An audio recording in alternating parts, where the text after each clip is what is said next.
మాతృభాషను మర్చిపోయిన వాడు ఎందుకు పనికిరాని వారితో సమానం. మన నుడి, మన భాష, దాన్ని బట్టే మన సంస్కృతి, మన సాంప్రదాయం.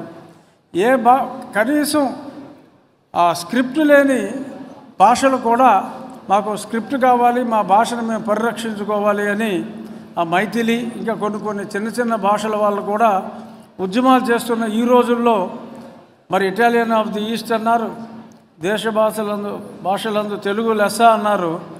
మరి దీన్ని కొంచెం నెగ్లెక్ట్ చేయటం కాస్త బాధ అనిపించే అంశం.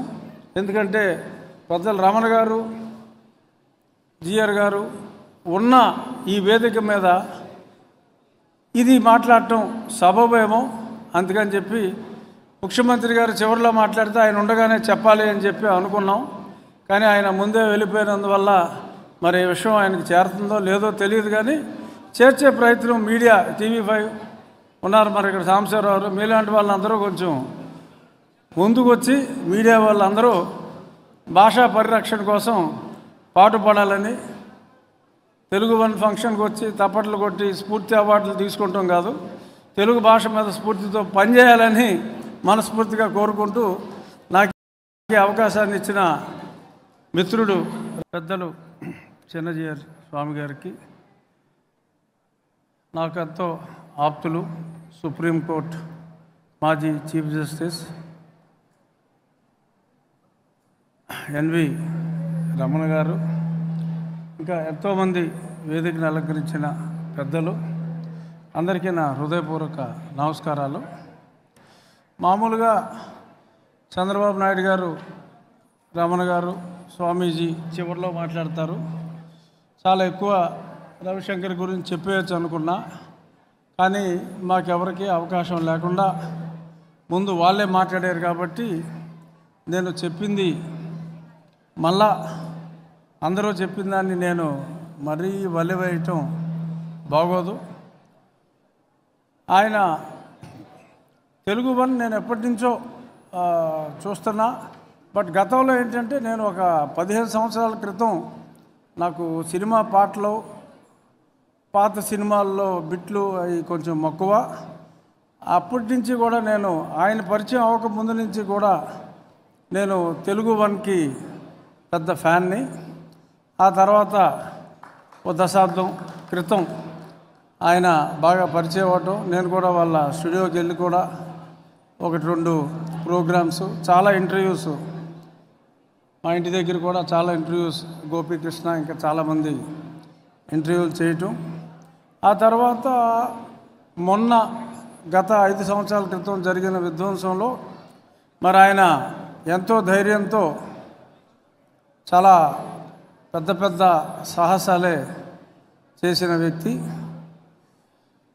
అఫ్కోర్స్ క్రియేటివ్ ఏంటో చాలా చెప్పారు ఇందాక పదాలు, నాకు అవన్నీ పెద్దగా అర్థం కాలేదు. కానీ మా పెద్దలు ముఖ్యమంత్రి గారు ఆయన భావజాలాన్ని బాగా సంగ్రహించి ఆయన్ని చాలా మెచ్చుకోవటం. ఎందుకంటే నాకు ఏదైనా తెలియదు ఉంటే తెలియదని చెప్పుకుంటాం మంచిది. ఏంటి సార్ క్రియేటివ్ ఏంటన్నారు మీరు? క్రియేటివ్ ఏదో చెప్పారు కదా సార్, క్రియేటివ్ ఎకానమీ. సో అదే దాని గురించి నాకు పెద్దగా తెలియకపోయినా ఆయన అడిగి తెలుసుకుంటా. ఎందుకంటే చాలా విషయం ఉండి ఉంటుంది. ఆయన రాబోయే నెక్స్ట్ 25 ఇయర్స్లో ఆ క్రియేటివ్ టెక్నాలజీ అన్నదాన్ని కొంచెం అవగాహన చేసుకునే ప్రయత్నం కూడా చేస్తాను. చిన్నజీఆర్ స్వామి గారు చాలా అద్భుతంగా నాకు తెలుగు భాష అంటే వాంగ్మయం అంతా ఆయనకు ఉన్న దాంట్లో 1% కూడా నాకు తెలియకపోయినా ఆ భాష అంటే నాకు అదొక పిచ్చి. ఆ భాష మీద ఉన్న ప్రేమతో మరి గతంలో నేను ఎవరితోటైతే ఇప్పుడు స్వపక్షంలో విపక్షం అని నాకు ఒక టైటిల్ ఇచ్చారు, అది తెలుగుతోనే ప్రారంభమైంది. అప్పట్లో నేను పార్లమెంట్లో మన మాతృభాషని ఆర్టికల్ 350A కింద ప్రొవిజన్ ఇవ్వాలి, ఆ ప్రొవిజన్ తీస్తున్నాయి కొన్ని రాష్ట్రాలు అన్నందుకు మరి చాలా ఇబ్బంది పడవలసి వచ్చింది. ఆ తర్వాత ఆ జీవోని మరి మన హైకోర్టు కొట్టివేయటం జరిగింది. అప్పటి ప్రభుత్వం మళ్ళీ సుప్రీంకోర్టుకు వెళ్ళింది. అది ఇంకా పెండింగ్లోనే ఉంది నాకు తెలిసినంత వరకు. మరి రాబోయే రోజుల్లో మరి విత్డ్రా చేసుకుంటే రాష్ట్ర ప్రభుత్వానికి విత్డ్రా చేసుకునే అవకాశం ఉంది. విత్డ్రా చేసుకుంటే చాలా బాగుంటుంది. లేకపోయినా సరే కొట్టేస్తారని, ఎందుకంటే రాజ్యాంగంలో స్పష్టంగా ఉంది కాబట్టి రాజ్యాంగానికి వ్యతిరేకంగా ఏ న్యాయస్థానం కూడా తీర్పు ఇవ్వలేదని నేను భావిస్తున్నా. మరి ఎక్కడ తెలుగు భాష గురించి ఏ సమావేశాలు ఉన్నా పెద్దలు రమణ గారు ఆయనకున్న తెలుగు భాష అంటే ఆయనకున్న అమితమైన అభిమానం ఈ మధ్యన ఎన్నో సభల్లో ఆయన చాలా స్పష్టంగా పేర్కొనడం జరిగింది. తెలుగు భాష గురించి ఆయన కానీ మండల బుద్ధప్రసాద్ గారు ఇప్పుడు అద్భుతంగా మరి చిన్నజీయర్ స్వామి గారు కూడా చెప్పడం జరిగింది.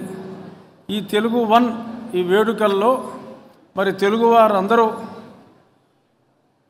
మళ్ళీ చదువుకోవాలి అనుకునే వాళ్ళకి, అంటే తెలుగు మీడియం ఉండాలి అనుకునే వాళ్ళకి ఆ ప్రొవిజన్ ఉండాలి. ఎందుకంటే ఆంధ్రప్రదేశ్లో మరి ఉర్దూ చదవాలనుకునే వాళ్ళకి ఉర్దూ మీడియం ఉంది. బార్డర్లో శ్రీకాకుళం ఆ పాతపట్నం సైడు ఒరియా స్కూల్స్ ఉన్నాయి. తమిళనాడు బార్డర్లో మరి తమిళ్ స్కూల్స్ ఉన్నాయి. మరి తెలుగు స్కూల్స్ పూర్తిగా ఉండవేమో అనే అనుమానం కొద్దిమందికి ఉంది. కాబట్టి మరి ప్రజల ఆకాంక్షతో స్వామీజీ గారి ఆశీర్వాద బలంతో మళ్ళీ చదువుకోవాలి తెలుగు మీడియంలో అనుకునే వాళ్ళకి మా రాష్ట్ర ప్రభుత్వం అవకాశం తప్పకుండా ఇస్తుందని చెప్పి ఈ తెలుగు వన్ వేడుకల సందర్భంగా అందరికీ తెలియజేస్తూ తెలుగువారందరూ ఒకటవుదాం. తెలుగు భాష మనల్ని అందరినీ కలిపేది తెలుగు భాష. మాతృభాషను మర్చిపోయిన వాడు ఎందుకు పనికిరాని వారితో సమానం.